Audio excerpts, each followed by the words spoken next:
Good evening students. कल हमने functional group revision class में स्टडी किया था। आज हम स्टार्ट करेंगे कार्बन इन इट्स कंपाउंड्स में reaction of ethanol and ethanoic acid के बारे में। ठीक है ना।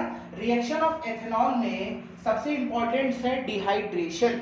डिहाइड्रेशन क्या होता है? एथेनॉल CH3CH2OH का फॉर्मूला होता है एथेनॉल। ठीक है। एथेनॉल को जब हम कॉन्सेंट्रेट H2SO4 के अकॉर्डिंग हम इसको हीट करेंगे, मतलब इसमें मिलाएंगे, 443 केल्विन टेम्परेचर होगा, या Al2O3 जिसको हम क्या बोलते हैं एल्यूमिना के साथ रखेंगे तो बनेगा एथीन और H2O का फॉर्मेशन होगा। उसी तरह से ऑक्सीडेशन ऑफ क्रोमिल एनहाइड्राइड का फॉर्मूला होता है CrO3 इन एसिटिक एसिड के रिस्पेक्ट में, तो फॉर्मेशन होगा एथेनॉल का CH3CHO का। उसी तरह से थर्ड पॉइंट हम देखते हैं oxidation with alkaline KMnO4। Alkaline मतलब S ब्लॉक का जो सेकंड A होता है वो अल्कलाइन कहलाता है। ठीक है ना, जिसमें आपका मैंगनीज होता है KMnO4। जब हम एथेनॉल को नेसेंट ऑक्सीजन के रिस्पेक्ट में अल्कलाइन KMnO4 के साथ रखेंगे तो एसिटिक एसिड का फॉर्मेशन होगा और वाटर का फॉर्मेशन होगा। ठीक है।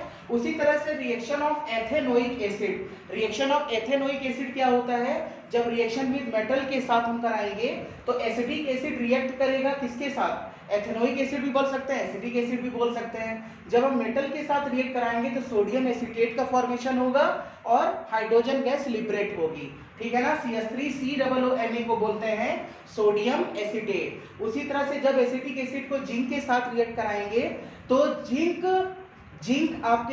एसीटेट का फॉर्मेशन होगा और हाइड्रोजन गैस लिबरेट होगी।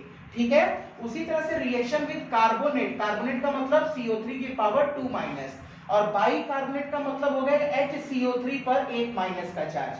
ठीक है ना। तो जब हम 2 मोल ऑफ एसिटिक एसिड का रिएक्शन या एथेनोइक एसिड का रिएक्शन सोडियम कार्बोनेट के साथ करा रहे हैं तो sodium acetate, carbon dioxide gas release हो रही है और वाटर का फॉर्मेशन हो रहा है। उसी तरह से जब हम एथेनोइक एसिड को सोडियम हाइड्रोजन कार्बोनेट के साथ रिएक्ट कराएंगे तो सोडियम एसीटेट, वाटर और कार्बन डाइऑक्साइड का फॉर्मेशन होगा। तो इसी तरह से ये जो कुछ रिएक्शन मैंने यहाँ पे लिखा है ये बहुत ही इंपॉर्टेंट रिएक्शन है और आपके इस बार का जो रिड्यूस सिलेबस है उसमें आपका प्रॉपर्टीज और यूजेस को हटा दिया है सिलेबस में, लेकिन रिएक्शन ऑफ एथेनॉल और रिएक्शन ऑफ एथेनोइक एसिड को रखा गया है। और आप रिएक्शन ऑफ एथेनॉल और रिएक्शन ऑफ एथेनोइक एसिड में और भी जो कुछ रिएक्शन इससे रिलेटेड है आप इसे जरूर पढ़ लीजिएगा।